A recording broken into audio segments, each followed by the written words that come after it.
Amén. Pues vamos a ir a la palabra del Señor. Le invito a que abra su Biblia en el libro de Job, en el capítulo 8, por favor.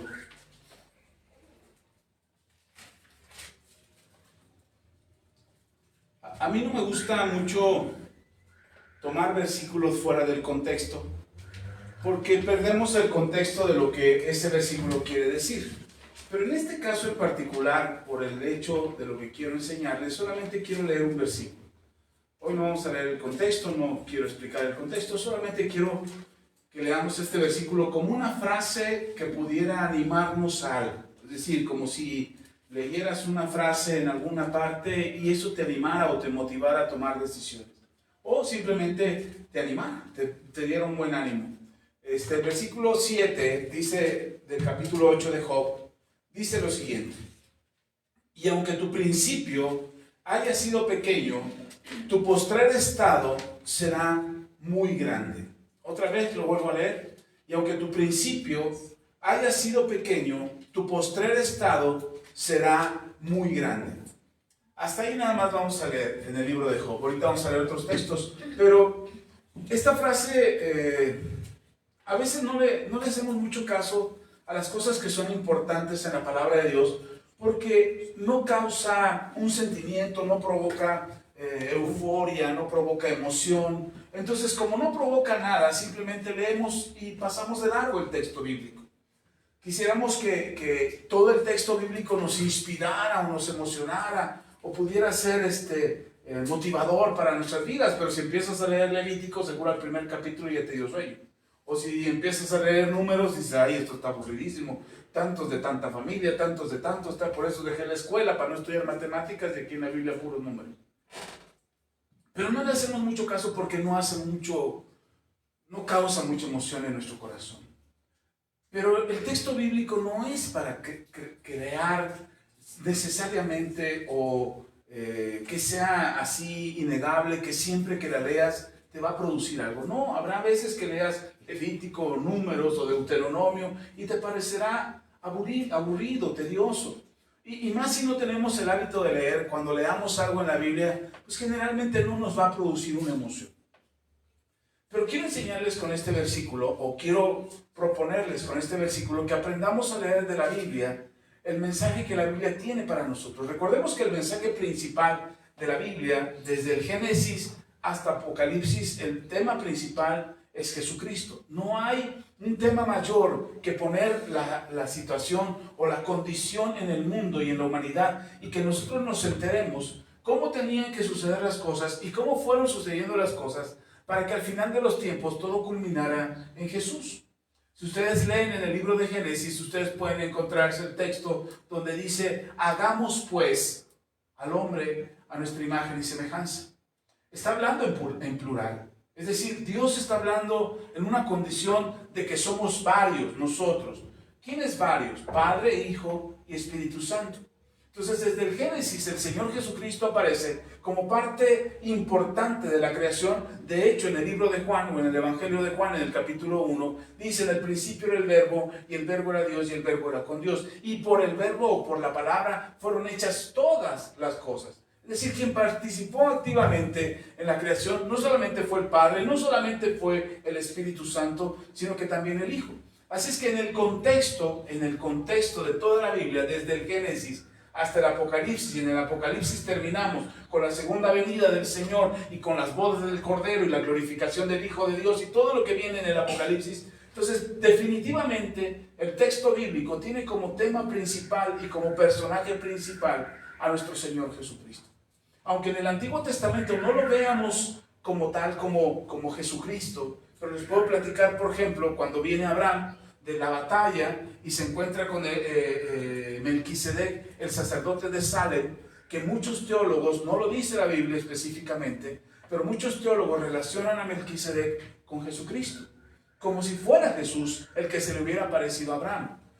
Nos encontramos a Jacob peleando con un ángel que era como el Hijo de Dios, dice la Biblia. O nos encontramos a David en un momento de desesperación cuando falló, pidiéndole a Dios que no le quite su Santo Espíritu en el libro de los Salmos, después de haber pecado. Y cómo viene el consuelo del Señor a través de Jesús, diciéndole diciendo David que él está dispuesto a servir a su Señor, siendo el Señor al que se refiere nuestro Señor Jesucristo. Entonces, podemos ver en el Antiguo Testamento a Samuel, a Elías, a Eliseo, a todos los reyes, cómo de alguna manera representan o tienen alguna relación con nuestro Señor Jesucristo. Así es que en el Antiguo Testamento nos encontramos al Señor Jesús, en el Nuevo Testamento ni se diga, es encarnado nuestro Señor para que nosotros podamos tener salvación. Pero cuando tú lees un texto de la Biblia y no te imaginas o no piensas o no reflexionas acerca de lo que Jesús puede hacer por ti, y que es Jesús el que te está diciendo, esto quiero hacer por ti, esto voy a hacer por ti, esto te sucedió, pero ahora te sucederá esto. Entonces nos perdemos gran parte de lo que el Señor Jesús nos está hablando cuando leemos la Biblia. Entonces el consejo que les puedo dar en esta hora o este día es que cada vez que tú leas la palabra de Dios, reflexiones y pienses y te acuerdes que es Jesús el tema principal de la Biblia y que es Él el primer personaje que actúa e interactúa con el pueblo de Israel, pero también con nosotros, con la iglesia. Entonces lo que está escrito en la palabra es para nosotros con una intención de decirte, esto es lo que yo hago por ti, esto es lo que hice por ti, esto es lo que haré por ti. Y en este versículo que acabamos de leer, cuando usted lea esto, por ejemplo, dice, y aunque tu principio haya sido pequeño, tu postrer estado será muy grande. Es decir, no importa cómo empiezas, no importa cómo está tu situación ahora, no importa cuánto tiempo llevas siendo pequeño o siendo no tomado en cuenta, o que no escuchan tu voz, o que no eres visto por los demás, no importa en qué condición has estado o has vivido y por cuántos años te hayas encontrado así, no importa. Porque lo que yo voy a hacer es hacerte crecer. Es que tú crezcas, que tú seas mayor, que tú seas mejor de lo que hasta ahora has sido.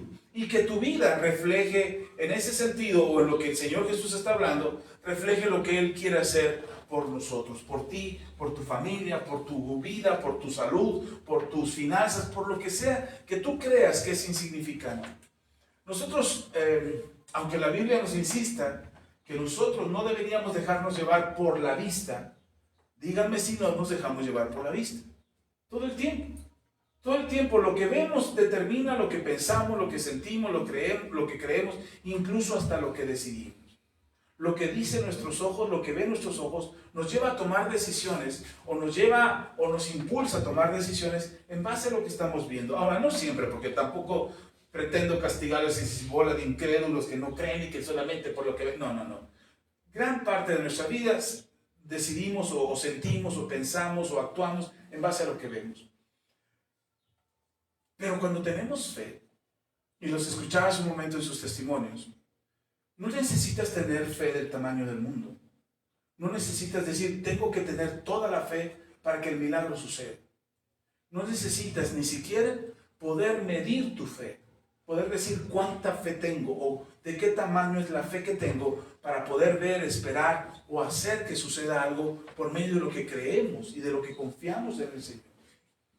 A veces solamente es un acto de decir, de desesperación, de angustia, de sufrimiento, de miedo, de poder gritarle al Padre, ayúdame. El ejemplo claro, y se los he platicado muchas veces, el ejemplo claro es el de Pedro. Pedro, nosotros decimos, Pedro caminó sobre el agua. No, Pedro era Pedro, o sea, no era cualquier Pedro, era Pedro, el Señor Pedro. Y empieza a caminar sobre el agua, y cuando se empieza a hundir, porque las circunstancias, las olas, el viento, la tormenta en la que estaba caminando, nosotros nos agarra el aguacero y nos ponemos a chillar, nos echamos a correr, ¡ay, el agua, un rayo! No, estaba en medio de una tormenta, ciclón, no sé, un tipo de huracán, algo que pudiera hacer que el barco se estuviera hundiendo. Pedro empieza a caminar sobre el agua y la tormenta le hace mirar la tormenta en lugar que a Jesús. Y entonces ese momento, cuando tuvo un montón de fe y dice, si eres tú, manda que yo camine sobre el agua, todos, ¡ay, Pedro! Y el Pedro empieza a caminar sobre el agua y todos, ¡oh, mira el Pedro! No, ¿quién lo viera? Pero empieza a hundirse. Empieza a hundirse Pedro. Y Pedro no tiene así como que tiempo para ayunar, ¿o sí? Déjate, Señor, ahorita te voy a ayunar 20 minutos antes que me ahogue, ¿no? No tiene tiempo para orar, no tiene tiempo para sacar las escrituras, ni siquiera para citarlas. No citó las escrituras, lo único que le salió de su boca es: Señor, sálvame. Es lo único que salió. Y el Señor estaba ahí. Dice: sí, Pedro, no te hundas, no lo hagas de jamón, vamos para afuera, órale. Y lo saca del agua y lo lleva a la barca. Ni siquiera le dijo: ahora ya camina, ándale, ya te saqué, ahora camina. No, no, no. Pedro estaba asustadísimo. Yo me lo imagino trepado en el Señor Jesús, así como zarigüeya, pescado en Jesús, y Jesús caminando hasta la barca, y ya, Pedro, suéltame, ya estás en la barca. Pero se asustó, tuvo miedo. Y ese clamor de Pedro, de decir: sálvame, fue lo que hizo el milagro. Nosotros pensamos que el milagro era caminar sobre el agua. Es que, pastor, ¿quién camina sobre el agua? No.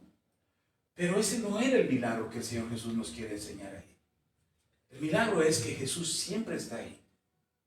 Y siempre que tú grites: sálvame, siempre que tú dices: ayúdame, Señor, ya no puedo, Señor, no resisto, Señor, esto es muy fuerte, Señor, líbrame, hazme libre, lo que sea que tú le digas, como se lo digas, de la forma en que se lo digas, siempre será pequeño.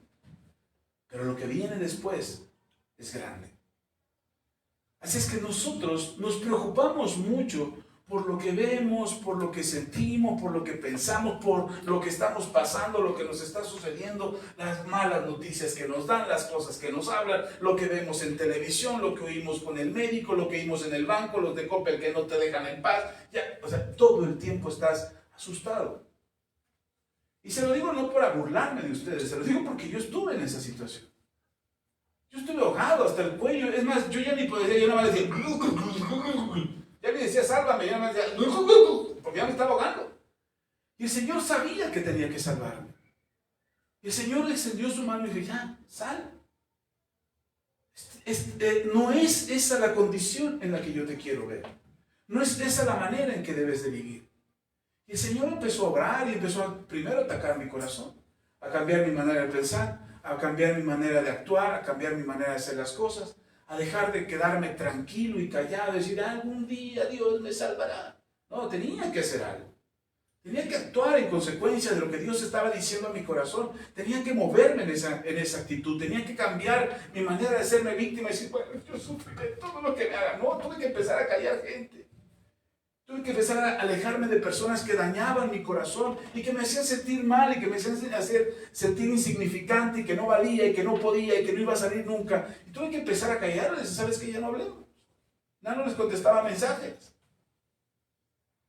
Porque eso daña tu espíritu, daña tu manera de pensar. Pedro le dice al Señor: sálvame. El Señor lo saca, lo lleva a la barca. Y cuando lo lleva a la barca, no solamente Pedro ve el milagro que acaba de suceder en su vida en medio de una tormenta, sino que todos los que estaban en la barca se postran y dicen: wow, ¿quién es este? Ahora, ¿la tormenta se calmó cuando Pedro llegó a la barca? No. ¿Se paró de hundirse el barco? No, todavía estaban asustados todos, hasta Pedro. Fue hasta que Jesús le ordenó a la tormenta que se callara, que enmudeciera. Yo imagino a Jesús queriendo llevarlos así en medio de la tormenta, todos hasta la orilla, pero yo creo que ya ni remaban. Llevaban horas queriendo remar sin poder avanzar, estaban cansados. Y muchas veces nosotros ya no queremos ni orar, ni leer la Biblia, ni venir a la iglesia, ni cantar, mucho menos cantar. ¿Por qué voy a cantar? Porque no tenemos ganas, el espíritu está cansado. Entendamos esto, hermano. No somos supermanes, ni superwomans. Estamos cansados, nos harta la vida, nos cansan las circunstancias, el rechazo de la gente es doloroso. Es solamente que te digan: no tengo tiempo para atenderte, no me molestes, no quiero hablar contigo. Esos rechazos parecieran insignificantes. Yo creo que por eso no soy bueno para vender, porque a mí me dicen no a algo y ya no dejo de venderlo. O sea, si yo estoy vendiendo algo y lo ofrezco y me dicen: no, gracias, ya dejo de venderlo, ya no quiero venderlo. No me gusta que me digan que no me gusta que me rechacen. Ahora ya estoy sanando eso, no se preocupen ya. Su pastor ya está sanando ya. Porque a veces es muy difícil vivir con el rechazo. A veces no lo procesamos y nos desquitamos con alguien más, rechazamos a alguien más, consciente o inconscientemente. Y yo sí canalizo, lo que siento de repente lo canalizo hacia mi familia o hacia mis hijos. Y yo lo que menos quería era que mis hijos se sintieran rechazados. Pero el rechazo lo cargaba yo. Así es que evitaba el rechazo lo más que podía. Y tuve que sanar en ese sentido. Tuve que sanar en el miedo a pensar que nadie iba a escuchar mi voz porque no tenía un título profesional o porque, de verdad, yo me puse a estudiar la licenciatura en teología porque alguien me traumó diciendo que los cristianos éramos ignorantes. Y después me eché la maestría para demostrar que no somos ignorantes. Y ahora voy a hacer una certificación en nuevas tecnologías.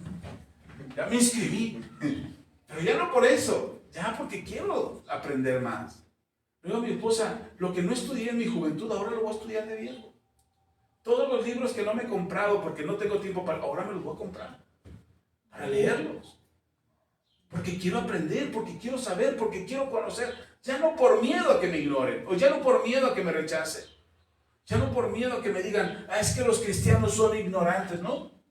Tengo un montón de libros y los he leído, casi todos. No todos, pero casi todos los he leído.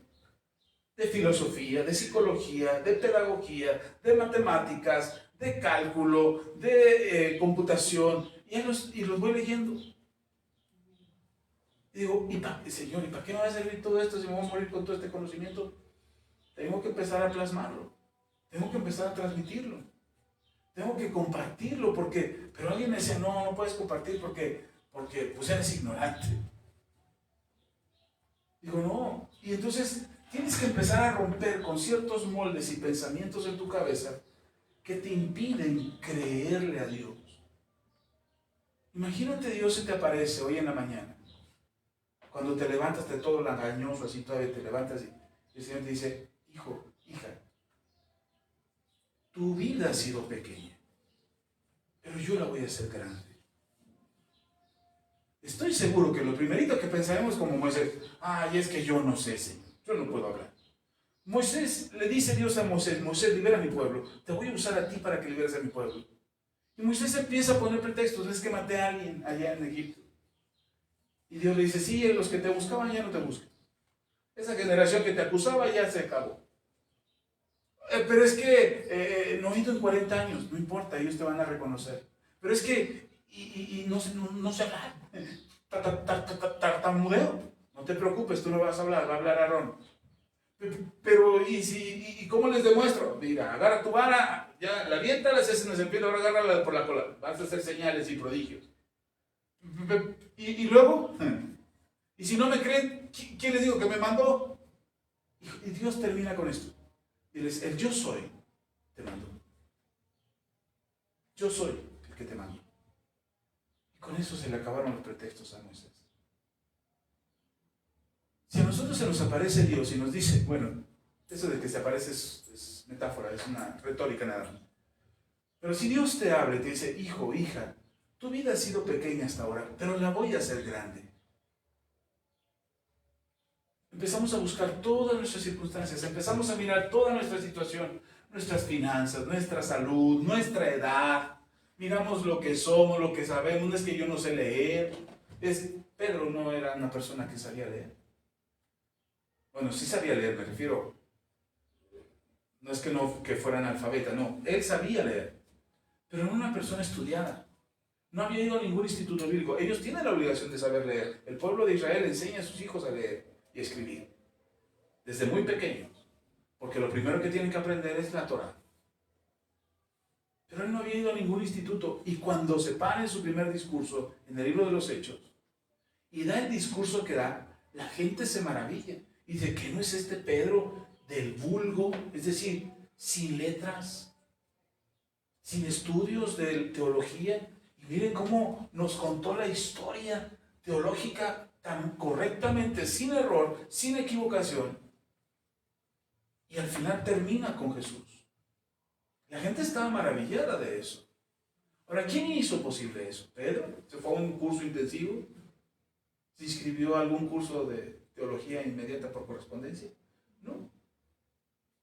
Solamente fue lleno del Espíritu Santo y se cumplió lo que acabamos de leer en Job capítulo 8, versículo 7. Tu postrer estado ha sido pequeño. Lo vuelvo a leer.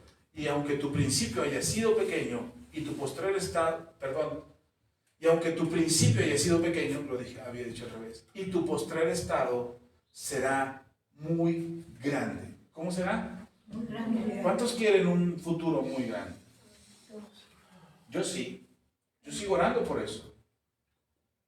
Le digo a mi esposo, oíamos un profeta, un hombre de Dios del que hemos aprendido muchas cosas. Estábamos viendo, él ya falleció, por cierto. Estábamos viendo, más bien mi esposa estaba viendo sus enseñanzas. Y en una de esas enseñanzas escuchó algo que le llamó mucho la atención y me lo enseñó. Y en esas enseñanzas decía algo así como, ahora que te jubiles vas a ganar mucho más dinero que todo lo que ganaste cuando estabas trabajando. Y cuando mi esposa escuchó eso, dice, mira, aquí ya me vino a confirmar que me tengo que jubilar. Ahora todos los días agarro a mi mujer y la zorrillo todos los días, ya Vitita, jubílate. Ya jubílate que ya quiero recibir los millones que vas a recibir. Ahora se lo digo jugando, pero yo sé que lo que Dios quiere hacer con nosotros ni siquiera ha empezado a figurar. Se los vengo diciendo desde hace mucho tiempo. Una hermana que después de unos años de estarse congregando con nosotros, se acerca y me dice, ¿sabe qué, pastor? Ya no le creo nada. Digo, ah, caray. Porque usted viene diciendo que Dios va a hacer algo con ustedes y que Dios les va a bendecir y que van a ser muy bendecidos y que van a ser millonarios y que la iglesia va a crecer muchísimo. Y ya mire cuántos años, mire hermano, si se hubiera quedado todavía los años que llevamos, yo creo que me hubiera mandado al infierno, me hubiera mandado, usted es un falso profeta. Nosotros seguimos creyendo. ¿Cuándo va a suceder? No lo sé. Lo que sí sé es que Dios ni siquiera ha brotado la primera señal de que ya empezó. Las cosas se están estableciendo, las cosas se están acomodando. Y durante todos estos años lo que hemos podido ver es que hemos empezado pequeños, pero lo que viene es mucho más grande. ¿Cuánto tiempo se lleva? Nada más para que se dé un quemón, así nada más para que vean. ¿Cuánto tiempo se lleva? Si tiene calculadora, para que le empiece a sumar. De Adán y Eva a Noé, ¿saben lo que sucedió con Noé, no? Lo del arca, lo del diluvio, ok. De Adán y Eva a Noé pasaron 1656 años. Yo apenas tengo 53 años de vida. 1656 años. Ok, no, es que el diluvio, bueno, pasaron muchas cosas en ese lapso. De Noé, después de Noé a Abraham, pasaron entre 350 y 400 años. De Noé a Abraham, Dios le hace una promesa a Noé y hasta que aparece Abraham, la persona indicada para que empiece a cumplirse la promesa que le hizo a Noé, pasaron entre 350 y 400 años. Ya, bueno, sigamos un poquito más adelante, vámonos más cerquita. Abraham ya llovió con Abraham. Bueno, no, llovió con Noé, ¿verdad? De Abraham a Moisés, que ya, acuérdense, Dios le hace la promesa a Abraham. ¿Qué tuvo que hacer Abraham? Dejar su casa y su parentela. Sal de la casa de tus padres, sal de la casa de tu parentela y ve la tierra que te mostraré y ahí te bendeciré y te voy a engrandecer. Dios nos dice, ay, el Señor me prometió grandeza. Pues Abraham no la vio. Pasaron 400 años hasta que llegó Moisés. Y con Moisés es que regresan de Egipto. Y en Egipto, después de Egipto, que llegan a la tierra prometida, pasaron de Abraham a Moisés, hasta que aparece Moisés, 400 años. Nosotros creemos que Dios va lento, no hermano. Nosotros vamos muy a prisa. Nosotros creemos que Dios está tardando. Es que ya debería de haberlo resuelto, pastor. Es que ya debió de haberme hecho el milagro. Ya debió de haber cambiado mi situación. Ya debió de haber sanado mi cuerpo por completo. Ahorita que escuchaba sus testimonios y veía lo que Dios hizo, o lo que Dios ha hecho en ustedes, decía, el Señor no va tan lento con ustedes. De verdad que no. He escuchado testimonios de más tiempo, que llevan más tiempo enfermos, más tiempo con problemas, más tiempo con necesidades. Con ustedes no. Y le doy gracias a Dios porque significa que voy a ver muchas de las maravillas que Dios va a hacer con ustedes. Pero les sigo, de Moisés a Samuel. Samuel es el profeta que unge a David y David tiene como hijo a Salomón. Ok, y Dios le hace la promesa a David que su reino sería para siempre a través de la descendencia, perdón, gracias, de la descendencia que vendría después de Salomón. Es decir, a través de Salomón viene la descendencia de donde nacería Jesús. Bueno, de Moisés a Samuel, que es donde empieza el asunto de los reyes, más bien en la carta de Samuel, son de 350 a 450 años. Ese es el tiempo que pasó desde que llegaron de Egipto a la tierra prometida hasta que aparece Samuel. De Salomón, que es el hijo de David, hasta Malaquías, que es el último profeta del Antiguo Testamento, son de 400 a 500 años. Y de Malaquías, que es el último profeta del Antiguo Testamento, hasta que aparece Jesús, son 400 años más o menos.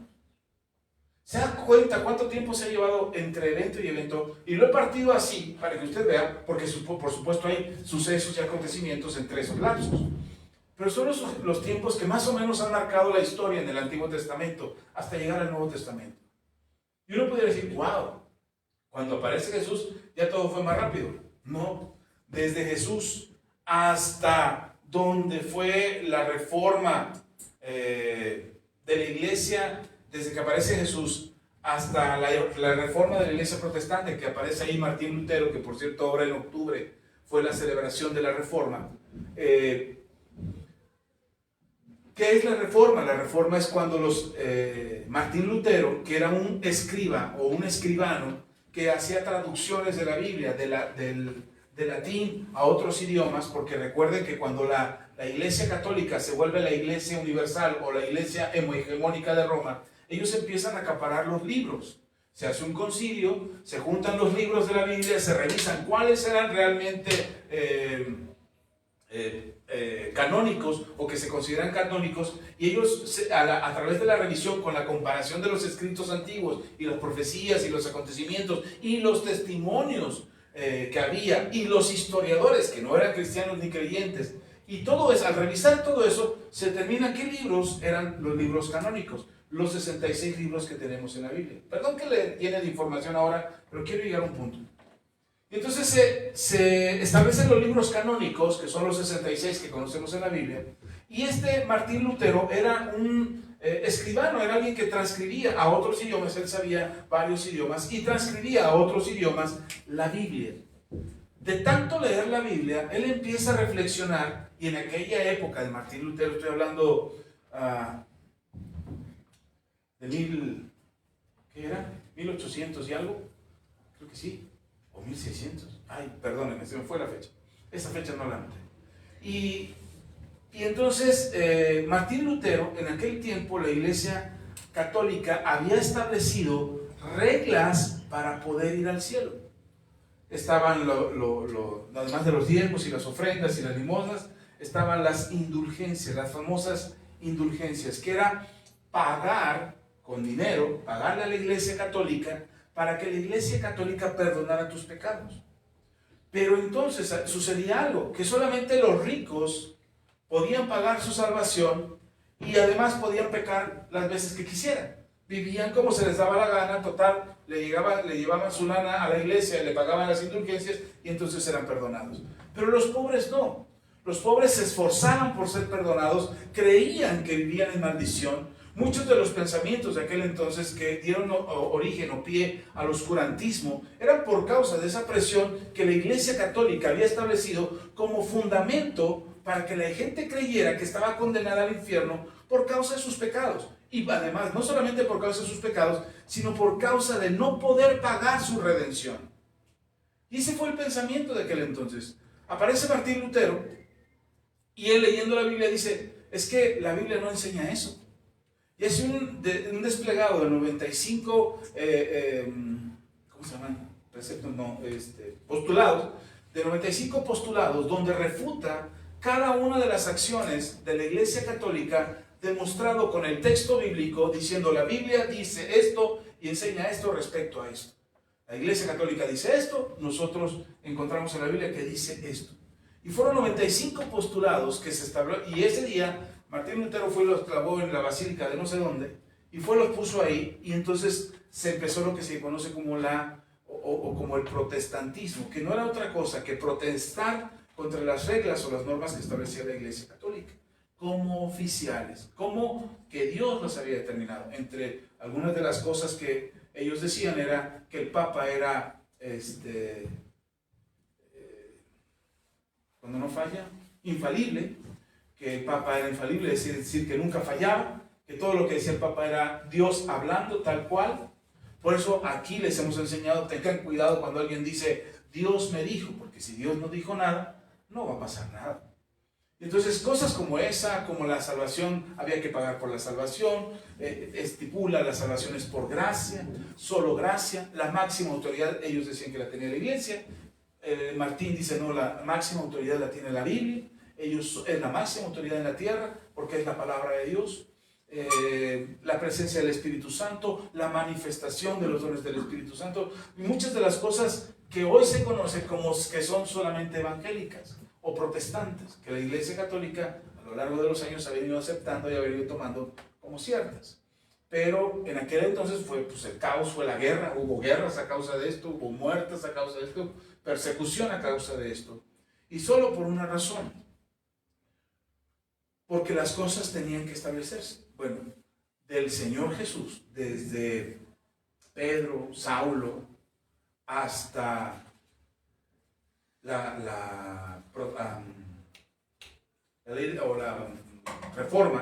reforma de Martín Lutero, pasaron algo así como 1600 años.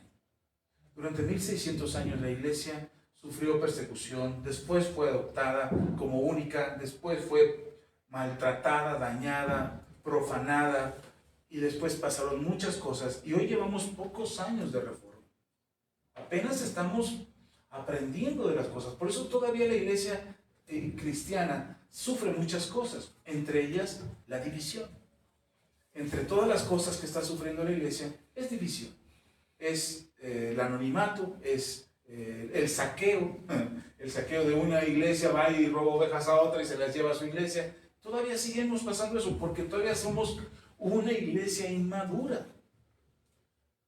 Si le tocó más de 1000 años a la iglesia primitiva llegar al punto de la reforma, apenas nosotros estamos empezando, estamos en pañales.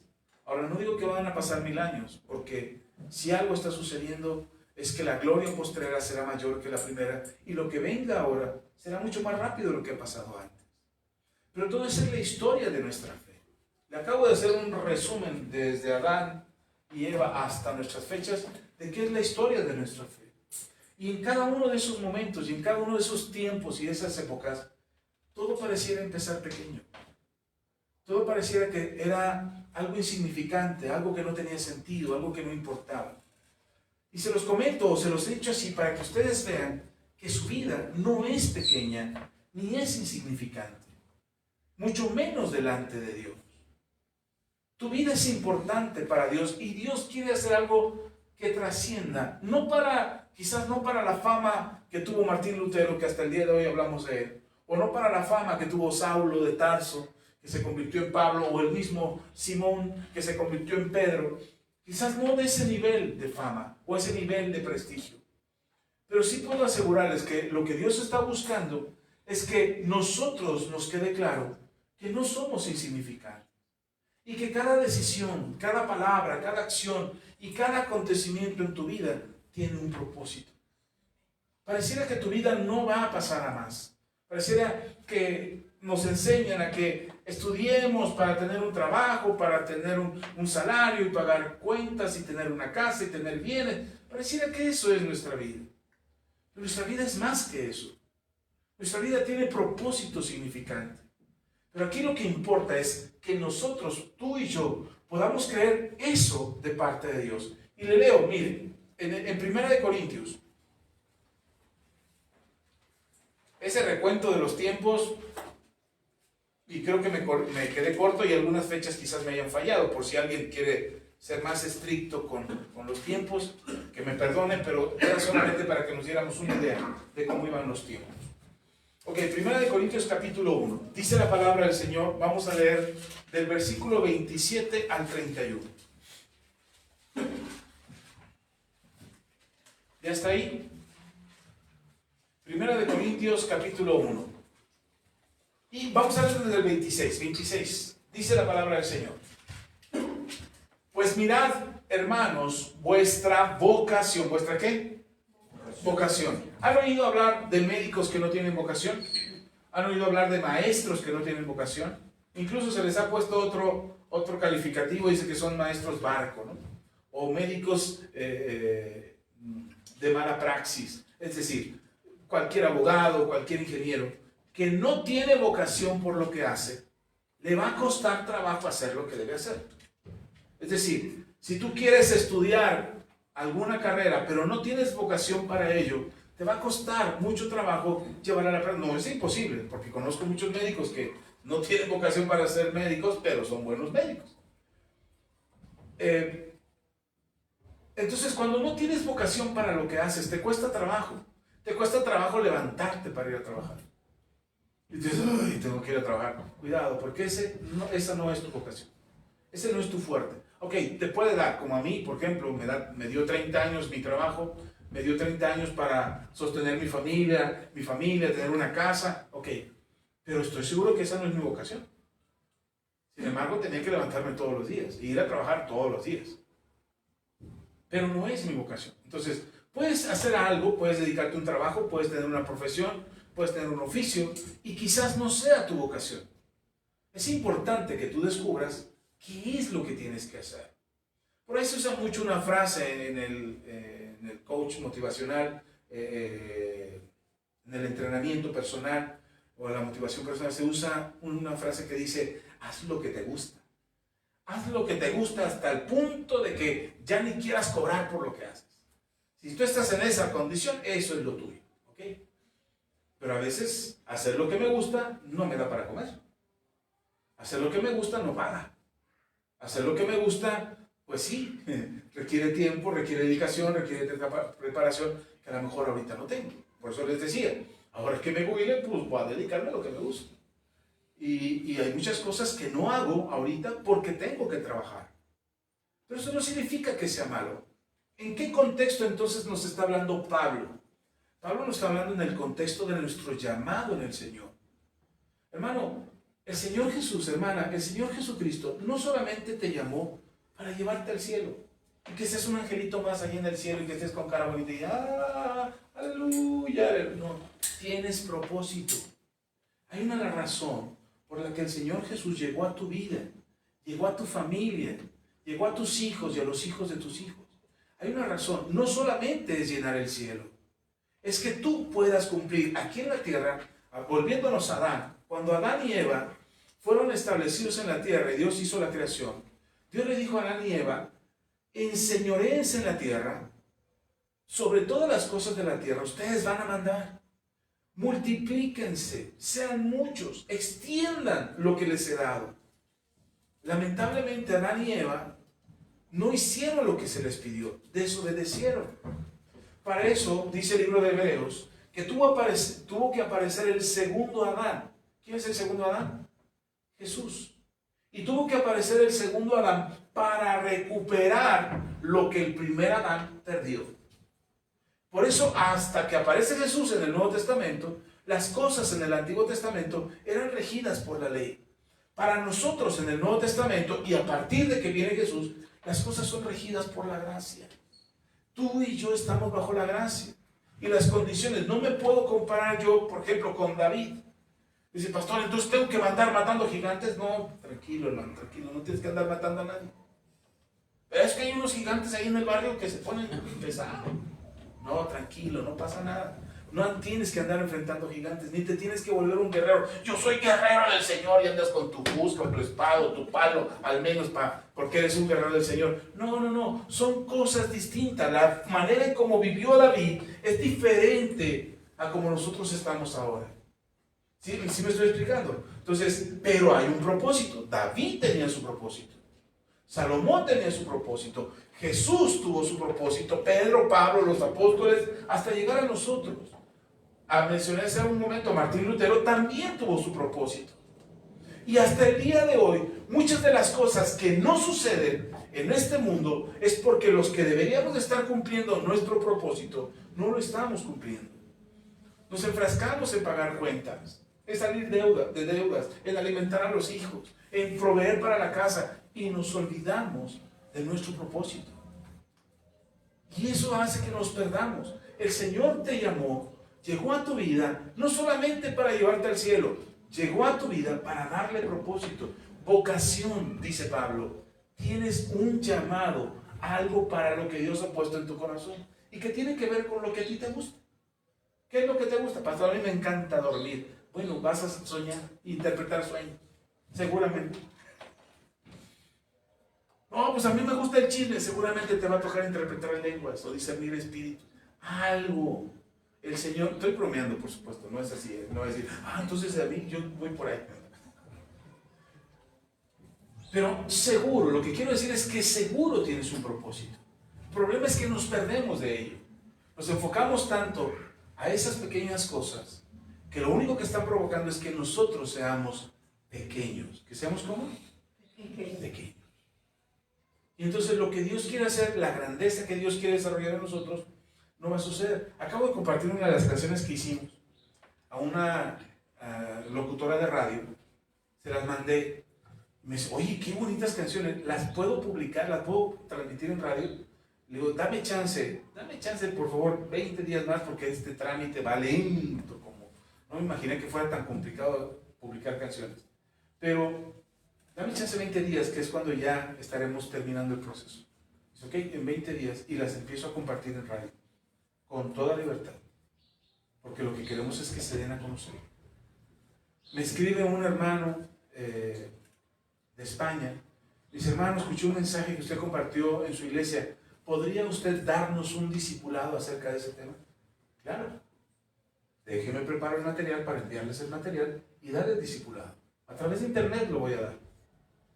Y dice, y si puede, viene. Digo, pues deje estar con mi pasaporte porque el que tenía ya expiró. Entonces, yo lo que les platico esto no por presunción, sino para que se den cuenta que aunque parece que el tiempo pasa y nada sucede y nada pasa, solamente el tiempo, Dios está acomodando las cosas. Y lo que Dios quiere hacer con tu vida tiene que suceder. Lamentablemente yo empecé viejo. Yo empecé a mis 25 años, ya estaba empezando viejo. Ya 25 años para empezar y es viejo, hermano. Pastor, yo apenas voy a empezar y ya tengo 50. Pues empiézale pues, ¿para qué te tardas? ¿Vas a querer empezar ya cuando ya vas a terminar? Pero tenemos que empezar en algún momento. Dice, sigo leyendo, me quedé nada más con la primera parte. Pide perdón. Pues mirad, hermanos, vuestra vocación, que no sois muchos sabios. Mire, Pablo nos da un cachetadón ahí.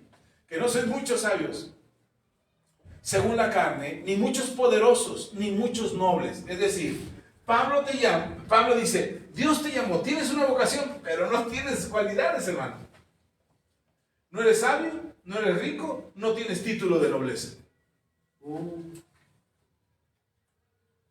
Entonces, ¿para qué me llamó el Señor si no tengo dinero, si no tengo títulos, si no tengo popularidad, si no soy famoso? ¿Para qué me llamó? Y el apóstol Pablo continúa diciendo, pero nosotros, 28, y lo vil del mundo y lo menospreciado escogió Dios. Uy, le remata Pablo. No tienes título, no tienes dinero, no tienes sabiduría. Y además eres de lo peorcito que había. Y Dios te escogió, dice Pablo. Aún así, Dios te escogió. Versículo 28, sigo leyendo. Y lo menospreciado escogió Dios, y lo que no es, para deshacer lo que es. Versículo 29. Esta es la razón de tu vocación, a fin de que nadie se jacte en su presencia. Hermano, hermana, lo que logres, lo que alcances, lo que tengas, no es por tus manos, no es por tus méritos. Si algo logras, dale gracias a Dios. Si algo tienes, dale gracias a Dios. Porque seamos honestos, sabios no somos. Oh, pastor, si yo soy re bueno para mi chamba y para el trabajo y para el negocio. Sí, pero ¿cuántos errores no cometemos? ¿Cuántas malas decisiones tomamos? Entonces, sabios no somos. Porque no solamente se necesita ser bueno para los negocios, necesitas ser bueno en tu matrimonio. No solamente necesitas ser bueno en tu trabajo y que te den títulos y reconocimientos y aplausos y seas famoso en el chamba, sino que tus hijos también valoren quién tú eres. Por eso dice el Señor, dice de esos montón de errores que tienes y que has cometido, aún así yo te escogí. ¿Para qué? ¿Para avergonzarnos? No, dice Pablo, para avergonzar a los que se creen mucho. Porque donde hay poco, Dios puede hacer mucho. Con lo poquito que eres, con lo insignificante que dicen que eres, Dios puede hacer cosas extraordinarias contigo. ¿Sí están conmigo? ¿Me siguen? Ok, vamos leyendo. 29 final, dice, a fin de que nadie se jacte en su presencia. 30, mas por él estáis vosotros en Cristo Jesús, el cual nos ha sido hecho por Dios sabiduría. ¿A quién le falta sabiduría? Levante la mano, hoy le va a caer sabiduría encima. Ya le voy a soltar un Biblias. Sean hechos por Dios sabiduría, justificación, santificación y redención. Hermano, espérenme, termino porque si no me enfrasco en esto, perdón. Para que, como está escrito, el que se gloría, gloríese en el Señor. Yo creo que estas 4 cosas que menciona Pablo son fundamentales para tu vida. 1, sabiduría. ¿Sabiduría para qué? Hay un hermano que se llama Mike Murdock, que él tiene una escuela que se llama Escuela de Sabiduría. De hecho, está en Facebook, lo puedes buscar, Mike Murdock, así como suena. Y él da constantemente enseñanzas de sabiduría. Este hombre fue el que me inspiró a mí. Bueno, él no, el Señor me inspiró. Pero su testimonio me animó, me motivó a escribir canciones. Es el que les platiqué alguna vez que él, con una canción, salió de pobre. Él estaba empobrecido y endeudado. Dormía en su carro en Estados Unidos. Y de pronto él se puso a orar, el Señor, necesito salir de esto, y empezó a buscar, llevó su ofrenda. Él fue el que, de él aprendí también que una vez que no tenía para dar ofrenda, llevaba un lápiz a la iglesia, y agarró su lápiz, lo partió, puso la mitad en la ofrenda, en el sobre, echó la mitad del lápiz, y le dijo, ahí fue donde le dijo a Dios, Señor, necesito salir de pobre. Y se fue a su auto y ahí empezó a escribir, y escribió una canción, sabía de música, le compuso la música, la llevó a una estación de radio, empezó a sonar, se volvió famosa la canción y de repente le su primer cheque fueron $5,000. Y de ahí para el real. El hombre se volvió muy rico. Porque no solamente escribió música, sino que escribió libros, empezó a dar conferencias, empezó a enseñar de lo que Dios le había estado hablando a su corazón y su vida cambió. Eso fue lo que a mí me animó. Digo, yo puedo escribir una canción. Yo puedo escribir poesía, puedo escribir un libro, sé escribir. Y empecé a escribir y escribir y escribir. Y por eso hoy las canciones que compartimos con ustedes y que vamos a compartir públicamente muy pronto, yo espero antes de que termine el año, fue porque alguna vez creí que podía hacer algo el Señor conmigo. Empecé a escribir los libros, los manuales que tenemos aquí en la iglesia. Esos manuales los escribí yo. Y los escribí porque creo que Dios puede hacer algo. Escribí un manual en base a un libro el libro se llama El Escudero de Dios, de Terry Nance. Y un hermano de aquí de la Ciudad de México, de ahí de Nesa, me pidió un seminario. Y dice, pastor, ¿puede usted dar un seminario del libro El Escudero de Dios? Claro que sí. Escribí el manual en base al libro, el manual de estudio, el manual del instructor, el manual del estudiante y el manual de trabajo. Los escribí los 3 en base a un libro. Y di un seminario de una semana completa en esa iglesia para que se diera el seminario discipulado del Escudero de Dios. O sea, no tienen ustedes un pastor flojo, hermanos. Pastor, pero somos bien poquitos. Pues esa es culpa suya, porque no invita a nadie. Yo no voy a andar invitando gente. Yo llené una iglesia. Cuando estábamos al frente de los jóvenes, yo la llené. Bueno, no la llené yo, el Señor la llenó. Pero llevamos 150, empezamos con 4 jóvenes. 4 jóvenes empezamos a trabajar. Juan Manuel, Judí, Chencho, así se llamaba, no me estoy burlando, Crescencio se llama, pero le decíamos Chencho. Y me falta uno. Manuel Carmona. Con estos 4 empezamos, mi esposa y yo. Y empezamos la reunión de jóvenes con 4. Cada sábado nos reuníamos. Y la gente, los hermanos de la iglesia se reían de nosotros. Los líderes de grupos familiares se reían de nosotros. Al paso de un año teníamos 150 jóvenes. Y cuando entregué el grupo teníamos 200. Y lo entregué por menso, porque si no hubiéramos llegado a más jóvenes. Les digo por menso porque dicen, ya no puedo más, mi vida es complicada, no puedo con todo, Señor, renuncio. Yo esperaba que el Señor me dijera, no, Axa, no renuncies, ¿qué vamos a hacer? ¿Qué van a hacer los jóvenes sin ti? Yo esperaba que el Señor me dijera algo así.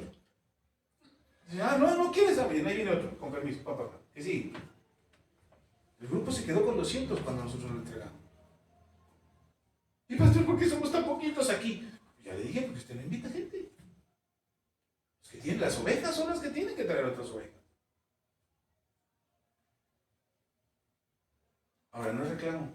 Jesús, ay, el pastor viene de malas ollas. No, pero quiere decirle que lo que empieza pequeño se vuelve grande.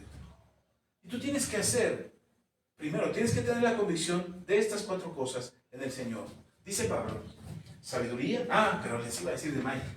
Mike Murdock dice que todos los problemas que tenemos en la vida son problemas por falta de sabiduría. ¿Tienes problemas en tu matrimonio? Falta de sabiduría. ¿Tienes problemas en tu economía? Falta de sabiduría. ¿Tienes problemas de salud? Falta de sabiduría.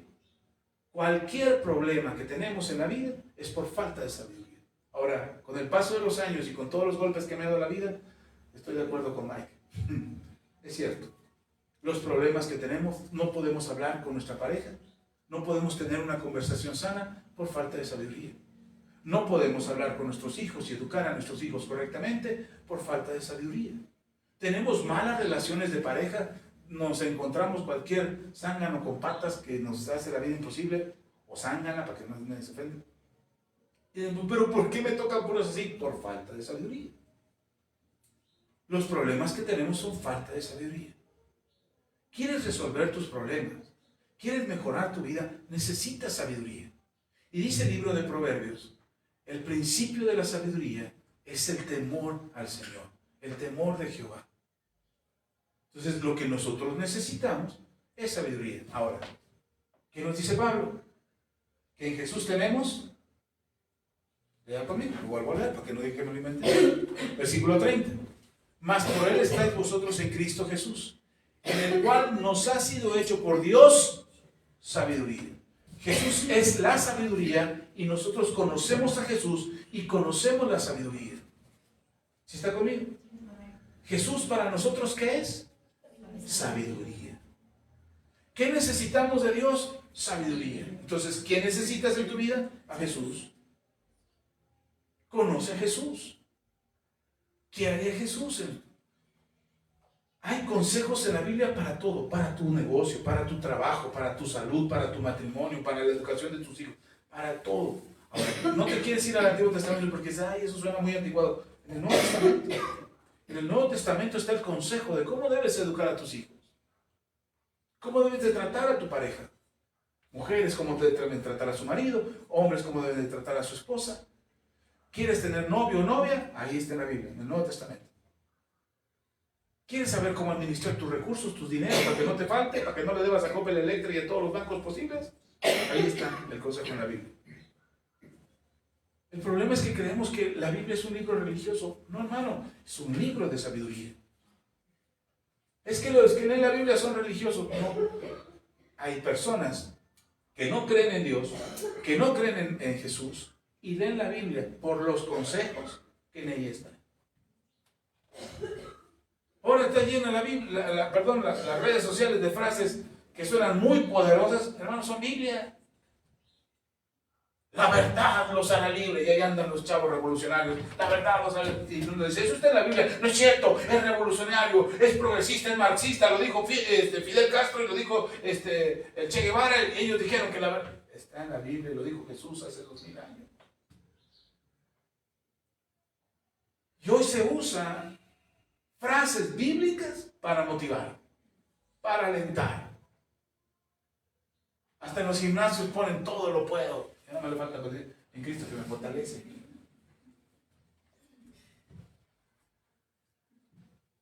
Pero está ahí en la Biblia. Entonces, Jesús para nosotros es sabiduría. No solamente sabiduría, dice Pablo, también es justificación. ¿Qué es justificación? Que nos hace justos.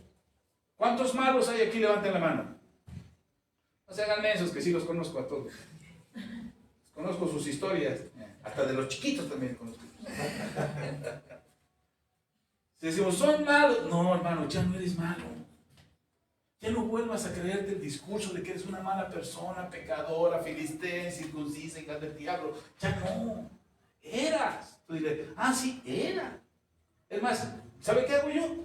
Les enseño una foto, mira. Este es el antes y este es el después.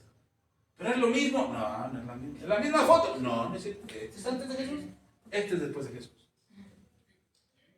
Porque ya no eres una persona condenada ni apartada de Dios. Eres una persona justificada. ¿Qué significa justificada? Hecha justa.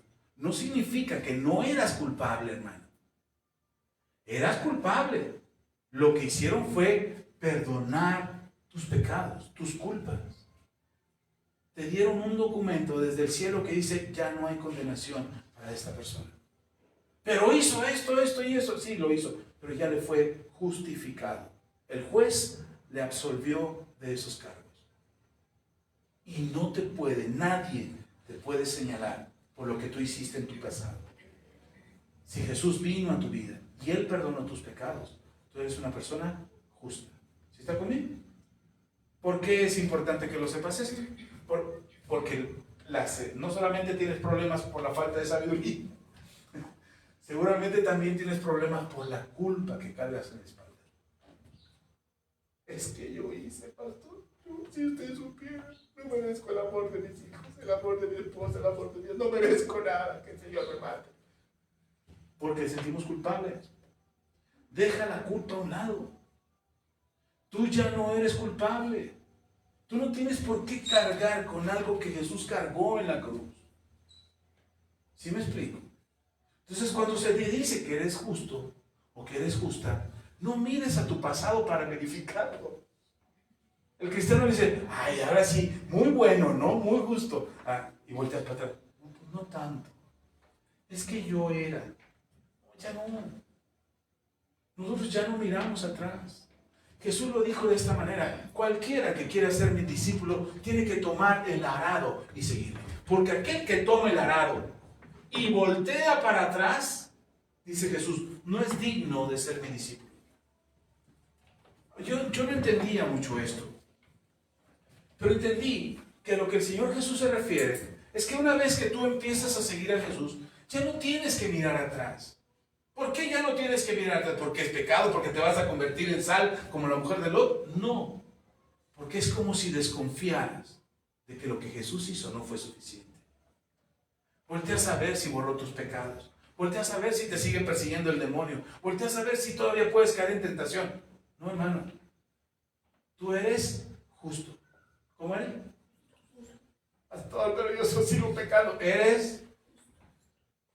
Y el que no lo entienda, pase aquí al frente y le suelta una cachetada hasta que lo entienda. Porque es un asunto de creer. No es un asunto de si es cierto o no. Es un asunto de que le creas a Jesús, que Él te ha hecho justo. ¿Sí está conmigo? Ay, pastor, pero si usted conociera a mi marido, no andaría usted predicando esas cosas. Estaría predicando liberación. Para que se le salgan los chamucos a mi viejo. No, porque la obra no termina con sabiduría y justificación. Vean. Dice, ¿santi qué? Jesús para nosotros es sabiduría, pero también es justificación, pero también es santificación. Hermano, tú ya no eres esclavo del pecado, por favor. Tú ya no vives en pecado. Pastor, pero volví a pecar, pero ya no eres pecador. Eres santo. ¿Sí está conmigo? ¿Por qué te hizo santo? ¿Qué significa santo, pues? Santo no es el que anda con la aureola y le brilla, anda haciendo milagros por donde pasa. No. ¿Sabe qué significa santo? Santo significa apartado para Dios.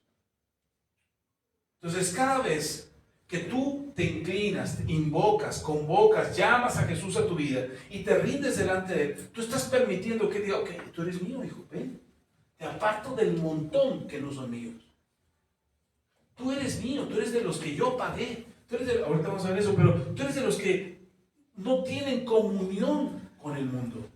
Bueno, nosotros no dejamos de pecar o no nos apartamos del guateque y de la fiesta, del alcohol y de todo. No nos apartamos eso porque nos creamos muy buenos, sino porque entendemos que no lo necesitamos. Durante muchos años en la casa de mis padres hemos celebrado Navidad y fin de año. Y durante muchos años tú veías la mesa de la casa de mis padres de todo tipo y color de alcohol. Whisky, brandy, ron, cerveza, de todo había en la mesa.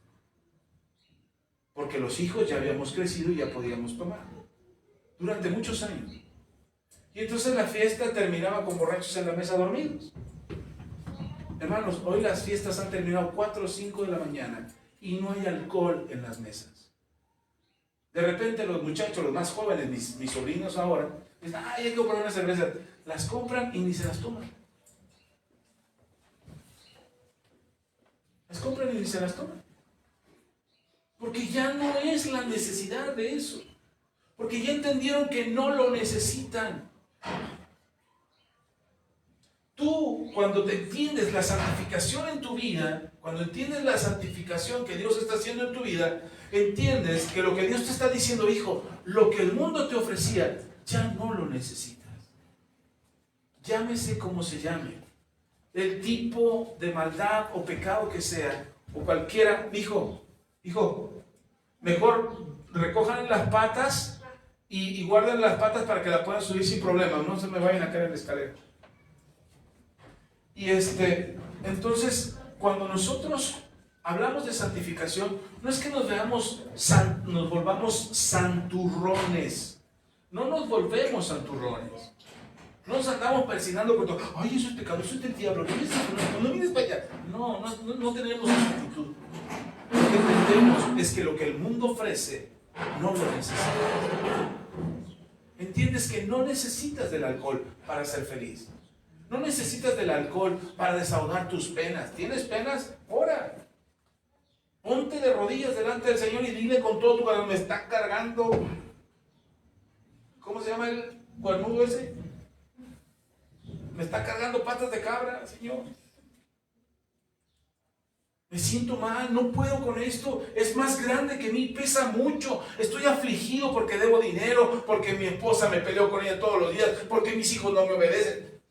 Lo que sea, delante del Señor, y te darás cuenta que ni el alcohol, ni las drogas, ni la promiscuidad, ni la falta de lo que encuentres ahí en el mundo, o el exceso de lo que encuentres ahí en el mundo, lo necesitas. De verdad. A mí me entristece escuchar a personas casadas que dicen, es que mi esposa ya no me quiere, y por eso fui infiel. No, mentira del diablo. Te engañó el diablo para hacerte creer que por esa razón fuiste infiel. Pero lo que no te diste cuenta es que no necesitabas eso. Que lo que necesitabas era platicar con tu esposo, con tu esposa y resolver los problemas que tenías. Pero la falta de sabiduría te lleva a ser infiel. La falta de sabiduría te lleva a borracharte. La falta de sabiduría te lleva a probar las drogas. Hermano, le estoy hablando de lo que yo viví. No te estoy acusando con el dedo. Yo hice todo eso. Bueno, excepción de ser infiel porque todavía no me había casado. Pero la práctica del pecado es creer que lo necesitas. La santificación es entender, no solamente creer, entender que no lo necesitas. Que no necesitas alcohol, que no necesitas nada de lo que el mundo te ofrece. No te hace falta. Lo que te hace falta a lo mejor es carácter. Para hablar con tu esposo, con tu esposa. A lo mejor lo que te hace falta es autoridad para poner en cintura a tus hijos. A lo mejor lo que necesitas es respeto. Y a veces el respeto te lo tienes que ganar. No sé si me estoy explicando. Entonces, la santificación no es ser santurrón. La santificación es entender que Jesús cubre todas tus necesidades. Por eso Él te aparta y te dice, te santifico. Elías, eres de Jesús, te santifica el Señor. No es que ya te volviste San Elías, te volvió la Ialitas, sino que ahora tú entiendes que allá afuera no hay nada que el Señor Jesús no te pueda dar. ¿Necesitas alegría? El Señor te la da. ¿Necesitas gozo? El Señor te la da. ¿Necesitas disfrutar? El Señor te lo da. Y el Señor suple lo que tú necesites. Eso es santificación. ¿Sí queda claro? Okay. Entonces, cuando nosotros hablamos de santificarnos, no es de, ¿cómo se llama esto?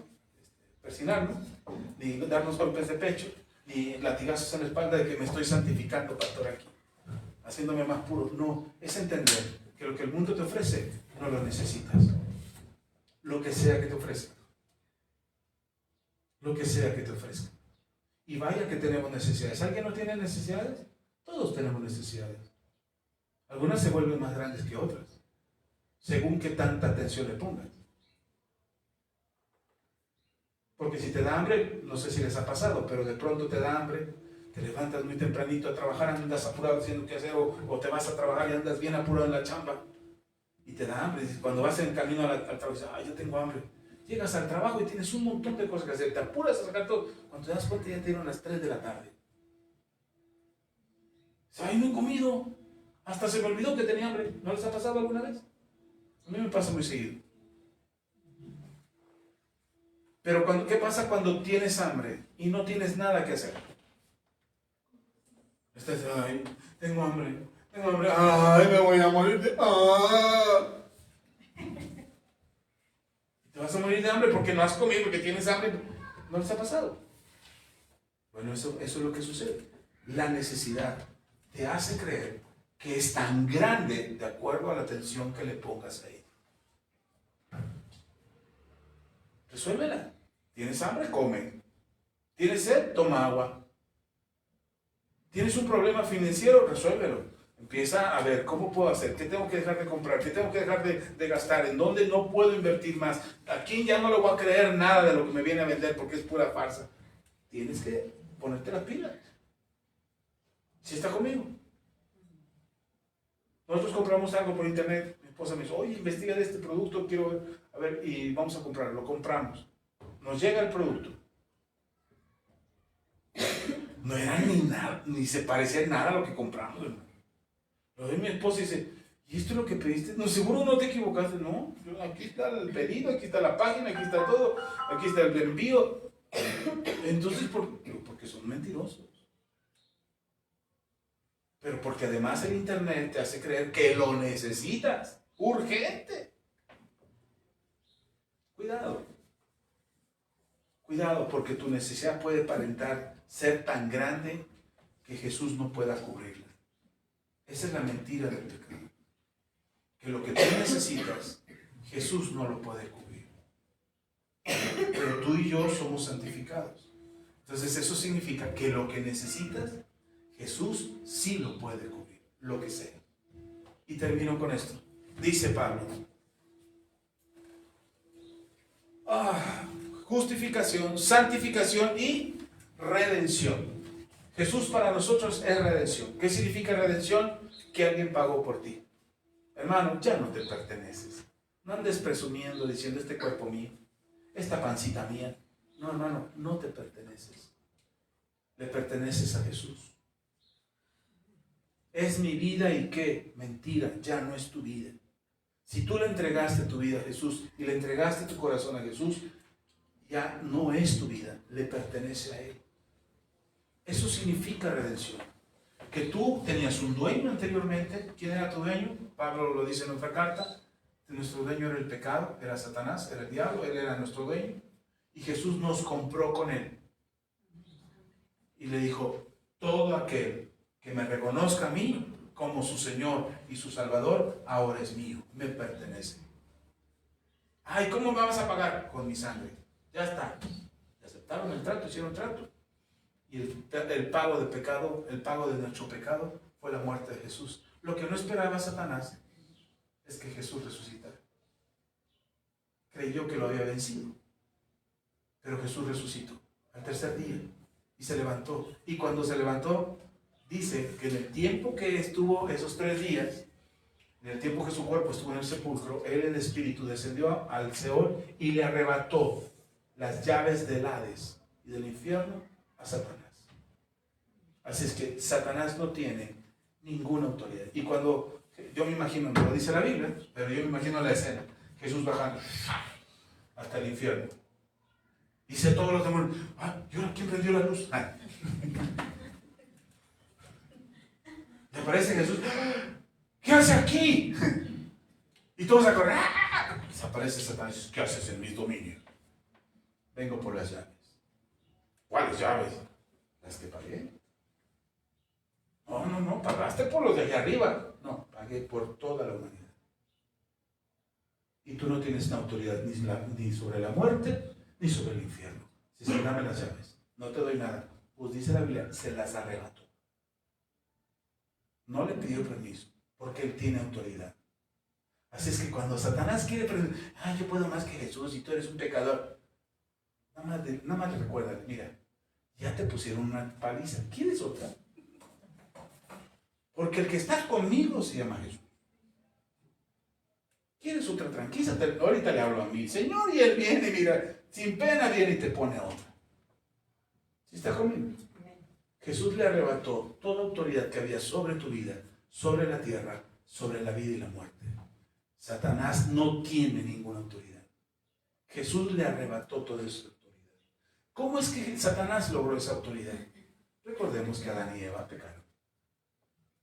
Y entonces él empezó a meterse en la vida del ser humano y el ser humano le fue dando autoridad por su ignorancia, por sus miedos, por sus inseguridades. Le fue dando autoridad. Cuando aparece Jesús, le quita toda esa autoridad.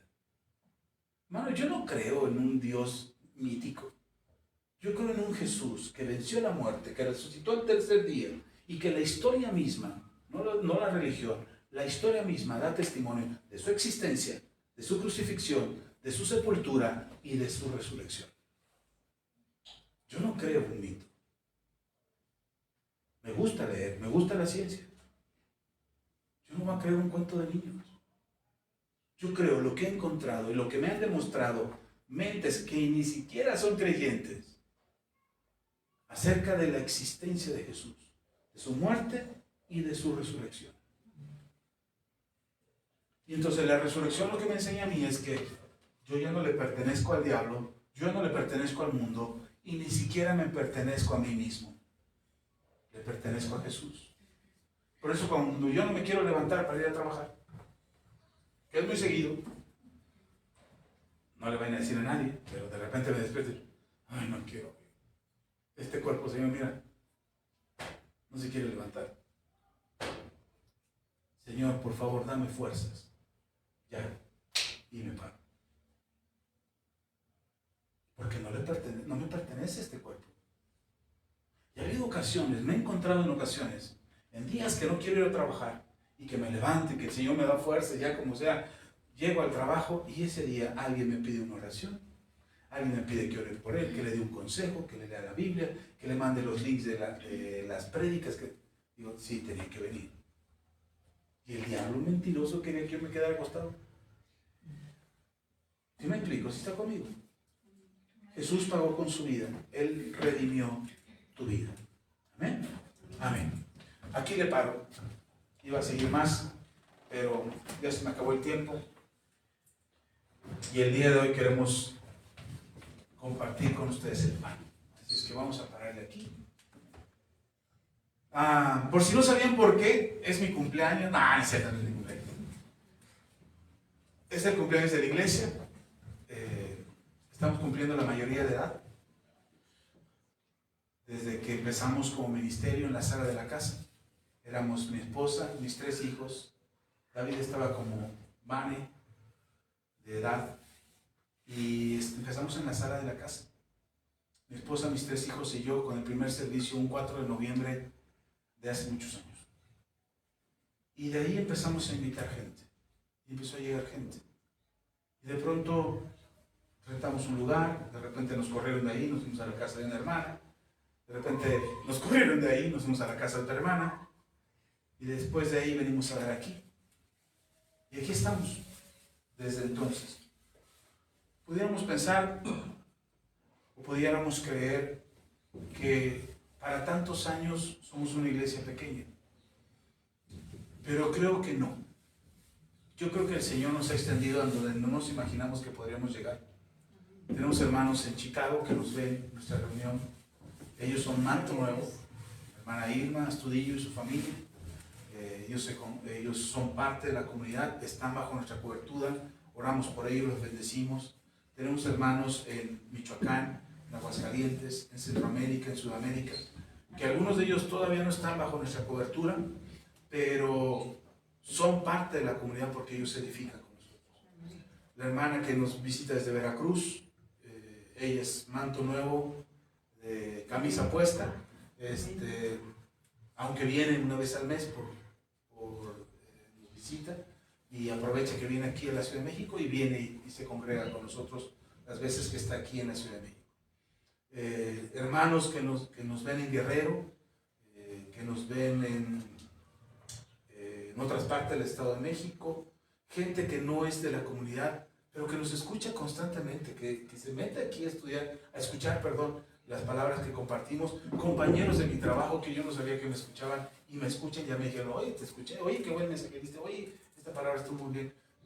Y yo no sabía, pero yo espero que la bendición de Dios llegue a todos ellos. Entonces, pensar que somos una iglesia pequeña porque los que nos congregamos aquí somos pocos, es pensar que Dios no está haciendo su parte. Y yo prefiero creer que Dios está haciendo su parte. La mía es pararme aquí y enseñar lo que Dios pone en mi corazón. La parte de Dios es ayudarnos a llegar a más gente que pueda escuchar el mensaje y que sean salvos por este mensaje. Así es que hoy celebramos años como ministerio. Agradecemos, lo cumplimos el 4, pero como 4 cayó en 3 semanas, decidimos recorrerlo hasta hoy. Y como cada vez que celebramos, no les pedimos a ustedes mucho, porque quisiéramos ser nosotros los que les damos en gratitud al Señor de lo que Él nos ha dado. Así es que no se preocupe, pastor, no me hubiera dicho, hubiera traído los chescos, no se preocupe, a la salida trae las caguamas y se las arrojamos en la cabezota. ¡Ay, pastor, sacrilegio! No, hermano, no sea tan cuadrado. No estoy diciendo que vamos a tomar, hermano, no vamos a tomar caguamas, no voy a decir, ¡ay, pastor, vamos a celebrar con él a la distancia! No, porque hay unos que tergiversan, editan el video y nada más se quedan con la parte que les conviene. No, pero agradecemos a Dios todos estos años que nos ha permitido, hemos aprendido mucho, creo que he aprendido mucho, ha sido por la mala, me refiero por la terquedad de mi corazón, he tenido que aprender cosas que no sabía, Dios me ha permitido llegar, me ha prestado los oídos de mucha gente y hemos ayudado a mucha gente, gente ha venido, gente se ha ido. Si yo les contara a toda la gente que dice que es Manto Nuevo, pero nunca viene, usted no sabría, de verdad, no podríamos contar, no cabríamos aquí. Ya tendríamos que estar rentando un lugar más amplio. Que por cierto, ya le eché el ojo a la bodega que está aquí adelante. Oren, a lo mejor nos la regalan. La rentan por ahorita, pero yo estoy esperando que me la regalen. Son 800 metros cuadrados, así es que... Pero si yo empiezo a pensar, hay un lugar más grande para tener más gente, otra vez, ¿cuál es el propósito de tener una iglesia más grande? ¿Cuál es? ¿Cuál es la razón de que venga más gente? ¿Para qué? ¿Para tener más ofrenda?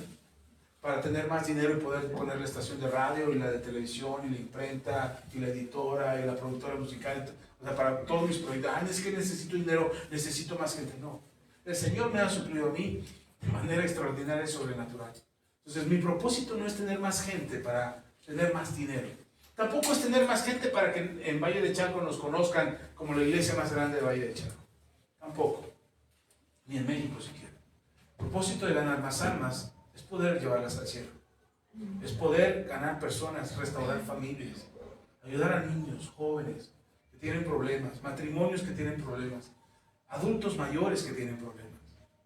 Y ahora le estamos viendo la forma por donde el Señor nos está llevando y hacia dónde Dios quiere que nos conduzcamos. Mi esposa tiene unos proyectos en mente que hasta me asustó.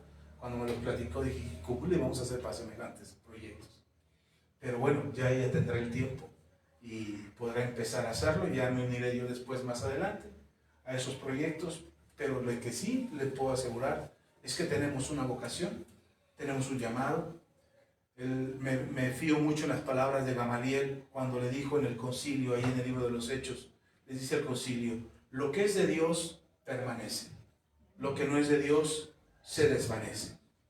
Y en lugar de pensar, para mí, en lugar de pensar que son 18 años de pastores y de iglesia y que seguimos siendo pocos. Yo pensaría, ¿cómo después de 18 años, siendo pocos, podemos pagar una renta? Podemos transmitir en línea, nos pueden escuchar en muchos lados. Y ahora estamos haciendo música y hasta la vamos a promocionar. Y no ni siquiera tenemos grupo musical. Digo, ¿cómo es eso? A ver, Señor, explícame. ¿Cómo siendo pequeño tú puedes hacer algo grande? ¿Cómo es que nos ha sostenido? Es que no somos una iglesia pequeña, no somos un ministerio pequeño, no somos un ministerio que ya lleva muchos años y no crece, perdón, pero la evidencia está en la gente que nos escucha y en los corazones que llegamos y en las vidas que impactamos. Y ustedes son parte de eso. Esto que hacemos no es por mí, es por ustedes. Si al hacerlo por ustedes, bendecimos a otros, gloria a Dios por ello. Amén. Así es que vamos a orar y vamos a darle gracias a Dios por este tiempo, por su maravillosa presencia, por su gracia, por su amor y por su misericordia que nos permite estar hasta donde hoy estamos y hasta donde hemos llegado por su infinita gracia y por su misericordia. Oremos. Padre, muchas gracias. Gracias en verdad por tu palabra es verdad. Te pido que animes y fortalezcas a mis hermanos y hermanas, para que sin importar cuál haya sido su comienzo, por más pequeño que sea, o por más pequeña que parezca su vida, o insignificante que parezca su vida, Señor, tú tienes planes extraordinarios y de enorme bendición para ellos. Cosas fabulosas, maravillosas, sorprendentes, que ni siquiera se han imaginado que puedes hacer con ellos. Tú las harás, porque ellos son tus hijos, son tu pueblo, son tu iglesia. Y sé en el nombre de Jesús que hemos sido adquiridos por ti para ser justificados, que hemos sido redimidos con el precio de la sangre de nuestro Señor, que adquirimos sabiduría en Cristo Jesús y que ahora, por tu maravillosa presencia y por tu palabra, Señor, y porque tú suples todas nuestras necesidades conforme a tus riquezas en gloria en Cristo Jesús, no tenemos necesidad del mundo, por eso somos santificados. Gracias, Señor, en el nombre de Cristo Jesús. A ti la gloria. Amén y amén. Amén. Hablando, puede ocupar su lugar, gracias. Hablando de la gracia, que hemos venido hablando de la gracia, esto tiene que ver con la gracia, porque es en Jesús. Pero las próximas semanas, antes de que termine el año, quiero hablarle de estas 4 cosas: de la sabiduría, la santificación, la justificación y la redención. Porque eso es lo que nos sostiene, hermanos. Eso es lo que nos hace cristianos. Eso es lo que nos tiene cerca de Jesús. Y usted necesita saber cómo es que esto funciona en la gracia, no en la ley. En la gracia, que es en lo que nosotros estamos. Amén. Amén. Pues ya oramos, la invitación es para ustedes, hermanos. Qué pena que no puedan estar aquí con nosotros. Nosotros nos vamos a ir a comer un chilito bien rico y un arrocito que nos invitaron. Y esperemos que lo disfrutemos juntos. Para la próxima, para la otra lo invito. Perdón que no lo he invitado, pero para la otra lo invito. Pero nosotros vamos a disfrutar. Hermanos, de verdad, vamos a orar, que el Señor les bendiga. Ahorita vamos a hacer una oración ahí arriba, pero quiero orar por ustedes, por sus finanzas. Yo creo que cada ciclo, creo en los ciclos de Dios, les he enseñado aquí acerca de los ciclos de Dios, las ofrendas de Pascua y las ofrendas de otoño, de primavera y otoño, que son Pascua y Sukkot, esas ofrendas que recogemos como un acto cíclico, en fe, en confianza en el Señor. Creo que Dios tiene misericordia y nos ayuda. Pero también creo, con todo mi corazón, que cuando la vida nuestra, tu vida, tú cumples años, estás cumpliendo años, creo que es un ciclo que terminas y un ciclo que empiezas.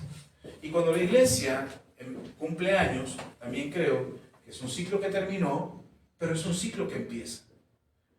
Y esta iglesia se ha conducido así por ciclos. Las cosas que el Señor nos ha llevado a hacer, los tiempos que nos ha permitido vivir, a veces solamente lo vivo yo durante todo un año y la iglesia como si nada pasara. Y para mí es un año de caos, de crisis, de situaciones difíciles. Termina el ciclo y de repente le llega a usted la maldición. No es cierto, es broma. Pero lo que sí creo es que los cambios que Dios hace en cada ciclo son siempre para mejorar. Así es que yo espero que este ciclo que estamos empezando como iglesia sea diferente. Y usted pueda ver lo que Dios está haciendo. Vamos a entrar, mi esposa y yo, como familia y como pastores, en una etapa diferente. Ella se va a jubilar del trabajo que tiene. Durante casi 30 años ha trabajado. Ya se va a jubilar y entonces estará en un ciclo nuevo. Por eso creo que ahora la iglesia estará en un ciclo nuevo, con las cosas que mi esposa trae en cabeza para hacer con la iglesia, con los niños, con las mujeres, con todos y todo lo que quiere hacer. Así es que creo que Dios tiene cosas maravillosas para venir y que están por venir. Así es que vamos a gozarnos, vamos a confiar en el Señor. Sigamos el consejo de Job, que el Señor le habla y dice: lo que parecía empezar pequeño terminará grande. Así es que veamos lo que Dios quiere hacer. Y ahorita oramos ahí arriba para darle gracias al Señor. Hermanos que nos ven, Dios les bendiga. Vamos a orar si usted tiene algo que dar a Dios con alegría, no con tristeza, no por necesidad, porque Dios ama al dador alegre. Amén. Oremos. Padre, gracias. Gracias, Señor, por tu palabra. Tu palabra es verdad. Bendigo a tu iglesia, bendigo a su familia, bendigo sus finanzas, su economía, que no haya escasez, que haya abundancia, que puedan ser suplidas sus necesidades conforme a tus riquezas en gloria, que sus deudas sean pagadas, dales la sabiduría para administrar sus recursos, que sean promovidos para un mejor salario, para un mejor ingreso, que tengan mejores ganancias en sus trabajos o en sus negocios. Señor, suple a cada uno, tú eres fiel, y aunque el mundo esté en crisis, en ti, Señor, no hay crisis. En ti no estamos en crisis. Tú eres dueño del oro, de la plata, de todo lo que hay en la tierra y de todos los que habitan la tierra. Así es que, Señor, hoy bendigo a tu iglesia, bendigo su economía y bendigo lo que tú les has dado. En el nombre maravilloso de nuestro Señor Jesucristo. Amén y amén. Amén. Hermanos, si usted necesita un sobre, el día está libre, ¿me ayudas, por favor? Si usted necesita un sobre, necesita poner su ofrenda, su semilla, su diezmo en un sobre, vamos a dar a Dios con alegría, no con tristeza. Y mientras cantamos este canto.